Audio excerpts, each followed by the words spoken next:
बात कुछ दिनों पहले की है। हुआ यूँ कि मैं कहीं जा रही थी और एक जगह सिग्नल आया तो मैं रुक गई। अब वहाँ पर एक लेडी थी जो अपने बेटे के साथ एक स्कूटी में पीछे की सीट पर बैठी हुई थी। तो जैसे ही सिग्नल आया, वो लोगों ने भी अपनी स्कूटी रोकी और साइड पे खड़े हो गए।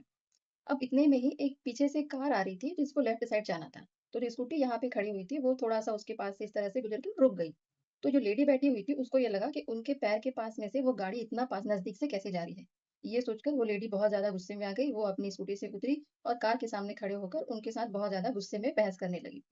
और उसके बाद जो कार में 2 आदमी बैठे हुए थे, उनमें से एक बाहर निकला जो कि यंग लड़का लग रहा था। वो निकला और वो लेडी के साथ वो और डबल वॉइस में उनके साथ में झगड़ने लग गया था। और वो दोनों इतना झगड़ रहे थे कि लेडी बाद में बोलती है कि मैं ये पूरा ट्रैफिक ब्लॉक कर दूँगी, मैं यहीं पे खड़ी रहूँगी और किसी को नहीं जाने दूँगी। अब ये सब सीन देखकर मेरे दिमाग में ये सवाल उठा कि बात सिर्फ़ इतनी सी ही है, हालाँकि इस लेडी को चोट भी नहीं पहुँची, पर उसके बावजूद भी लोगों के अंदर में इतना सारा गुस्सा आया कहाँ से? क्या बात सिर्फ़ इतनी ही है कि वो गाड़ी नज़दीक से होकर गुज़री, या फिर गुस्सा पहले से ही अंदर भरा पड़ा है? मानो कि लगा कि उस लेडी के अंदर में कई करोड़ों साल का लावा भरा पड़ा है और जैसे एक चिंगारी लगी, उसके अंदर का ज्वालामुखी फट पड़ा और वो इतने गुस्से में भर गई। Hello everyone, I am Pratibha, a life coach and a practitioner healer. और ये इंसिडेंट्स देखने के बाद मुझे ये लगा कि एंगर मैनेजमेंट हमारी डे टू डे लाइफ के लिए बहुत ज़रूरी है और मुझे इस पर एक सीरीज़ बनानी चाहिए। तो आज से हम इसी पर हमारी सीरीज़ 7 डेज़ की स्टार्ट कर रहे हैं और टुडे इज़ डे 1। तो आज हम बात करेंगे ट्रैफिक एंगर की। आई एम श्योर आप भी कभी न कभी ट्रैफिक में फँसे ही होंगे और इतना गुस्सा आया होगा कि पूरा का पूरा मूड ही खराब हो गया होगा। लोगों की भीड़, हॉर्न की आवाज़ और कहीं जा रहे हैं वहाँ लेट पहुँचने का स्ट्रेस अलग से। और बस दिमाग में एक ही फीलिंग चल रही होती है कि यार ये ट्रैफिक कब खत्म होगा? तो जानिए कि आपको ट्रैफिक पर गुस्सा नहीं आता, आपको अपनी हेल्पलेसनेस पर गुस्सा आता है। मतलब मतलब ये कि सोचिए आप ट्रैफिक में खड़े होकर क्या सोचते हैं? आपके अंदर क्या फीलिंग आती है?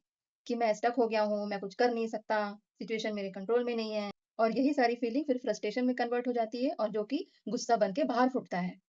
अब सोचिए ज़रा, जब आपकी लाइफ में सब कुछ आपके कंट्रोल में आपके हिसाब से चल रहा होता है, तो आप बड़े काम पीसफुल रहते हैं। लेकिन जैसे ही कुछ चीज़ें आपके कंट्रोल से बाहर की होने लग जाती है, तो आपको गुस्सा और फ्रस्ट्रेशन अपने आप से हो जाता है। और ट्रैफिक इस बात का सबसे बड़ा एग्जाम्पल है, क्योंकि यहाँ पर हमारा कंट्रोल नहीं होता है। और एक बात समझिए, ट्रैफिक सिर्फ एक ट्रिगर होता है। एक्चुअली में ये गुस्सा, ये एंगर कहीं और से आ रहा होता है। इसका रूट तो कहीं और है। Think about it. क्या आपको अपनी लाइफ में कहीं किसी एस्पेक्ट में, किसी अपनी लाइफ के एरिया में ऐसा महसूस होता है कि मेरे कुछ कंट्रोल में नहीं है, मैं स्टक हो गया हूँ, मैं कुछ कर नहीं पा रहा हूँ, आगे नहीं बढ़ पा रहा हूँ, मेरे पास चॉइस नहीं है। हो सकता है आप अपनी जॉब में फ़ील कर रहे हों, या फिर रिलेशनशिप में फ़ील कर रहे हों, या फिर पैसे को लेकर ये चीज़ें आ रही हो।